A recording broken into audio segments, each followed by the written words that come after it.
What is happening, guys? Edgy Outdoors here, coming to you with another knife review. Very excited to do this one. This is the Mini Kwaiken. This is the Blade HQ exclusive. It has the stonewash finish on the blade. I will zoom in on that so we can see that bad boy. That's out. Let's see what we got here. So you see that beautiful stonewash finish in VG10.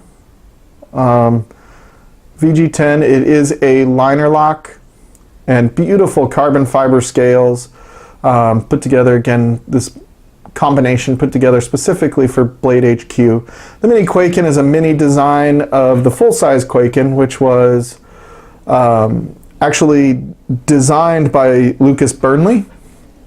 So he's a fairly famous custom knife maker. Everybody's seen this Kwaiken shape. It's a very common shape. It's really cool to have a smaller version, one that's in under 3 ounces? Let's look at this real quick. Oh, we're not on ounces, units. Boom. There we go, ounces.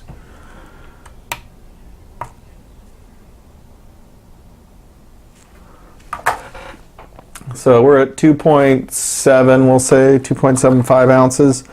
They're claiming 3.15 ounces. I have not seen that.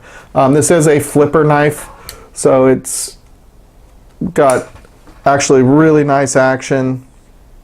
It has the IKBS bearings in it, so it has a nice action. It is a push button flipper, so it's not a light switch. It's one that you actually push, flies open. The overall length of the knife, 7.25 inches. The blade is 3 inches long. We actually do have, if we zoom in again, that's out again. We do have a number because this is a exclusive. This is 0093. Pretty cool. So let's look at the good and the bad on this. This doesn't have to be a long review on this particular knife. I think a lot of people have seen the full-size Kwaiken and all the reviews out there. This just happens to be the mini. So,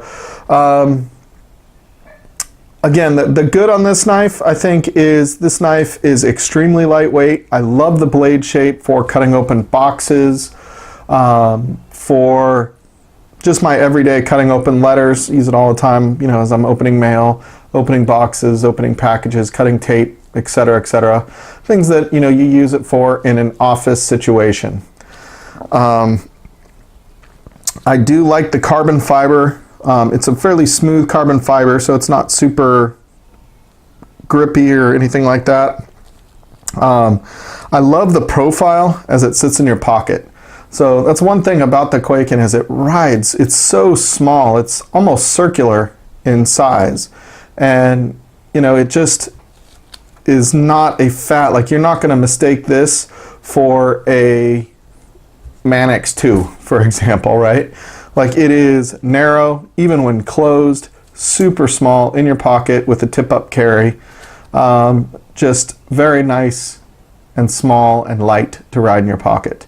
Great blade shape, great handle shape for usage. Now, what do I not like about this knife? Well, if you've listened to me, I don't use a pocket clip that much, but I do have a pocket clip and have used this pocket clip, and it's actually, with the really short pocket clip it has and the fact that it's not a deep carry pocket clip, this actually spun off of the clip in my pocket when it bumped into something and fell into my pocket. So it didn't fall out onto the ground, but it did fall further into my pocket, which kind of defeats the purpose of a pocket clip. I'd love to see them make this with a little bit better pocket clip, but again, that's just me, and no knife is probably perfect.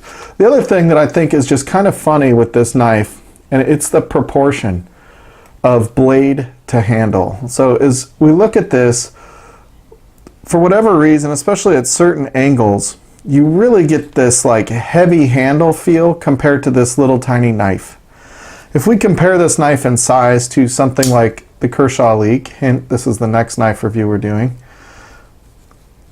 So we compare this to the Kershaw Leek, you can see they're roughly the same length of knives, but the handle is, it's hard to see with the angle of the camera, the handle is substantially longer than the Kershaw Leek.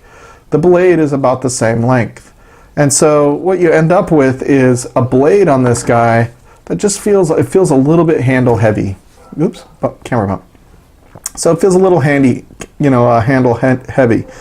Now, I do love the design of this blade and the look of this knife overall. I just wish that the proportions were a little bit better. I think they could have done a better job in proportions. They have all this additional handle when you close it, right?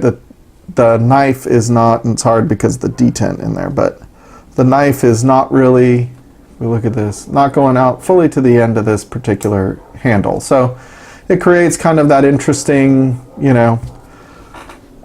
size proportion effect, but overall it's a very nice knife. The other thing I don't like about this knife is the price. So I understand the carbon fiber handles that we've got here. I get that.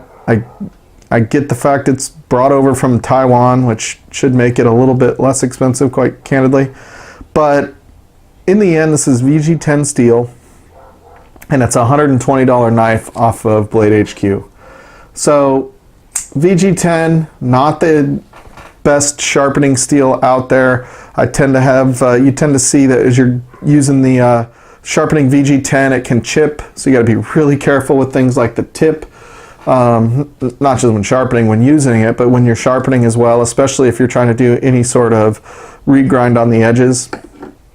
And you're using some salty stones, if you will. You have to be a little bit careful. VG10 just also doesn't ever really feel as sharp as some of the other steels out there. It's just hard to get that extreme sharpness that you get out of it, and a lot of that has to do with the fact that that edge is just so chippy. It's hard to do it.